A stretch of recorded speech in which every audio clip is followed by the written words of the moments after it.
तुम्हाला त्या पवित्र आत्म्याची किंमत समजणं गरजेचं आहे. ज्याला प्राप्त होतो काय त्याचं नाव जीवनाच्या पुस्तकामध्ये स्वर्गात लिहिलेलं आहे.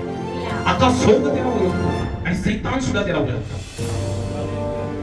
ज्याला पवित्र आत्मा मिळालेला आहे नाही, आज सैतान त्या मनुष्याला घाबरतात, जादूटोणावाले त्या मनुष्याला घाबरतात. कारण त्यांच्यावर काय होत नाही, तंत्र मंत्र काहीच होत नाही. हालेलुया. कारण मी प्रथम सांगितलेलं आहे काय, पवित्र आत्मा एक आग आहे. तर मोठे हालेलुया. हालेलुया. पवित्र आत्मा येतो तुमच्या जीवनात, याचं चिन्ह काय? पहिली एक नंतरची गोष्ट स्वभाव होतो, म्हणजे दुसरी गोष्ट.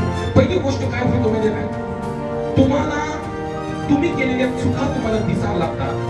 तिथं तुमचा खरा पश्चाताप व्हायला लागतो. आणि तुम्हाला सांगतो, एक वेळ घरात कोण वाढलेला असेल तेवढं रडला नचिला, त्याच्या पलीकडे तुम्ही पवित्र आत्मा तुमच्या जीवनात येतो तेव्हा तुम्ही रडायला लागतो. तुमचं हृदय फाटायला लागतं, हृदयात रोष करायला लागतं. हालेलुया. परमेश्वराची भुकेले आणि ताणेले व्हायला लागतात तुम्ही. असं वाटतं की तुम्हाला आता संसार नको, आता तुम्हाला जग नको, आता कोण पाहिजे फक्त देव.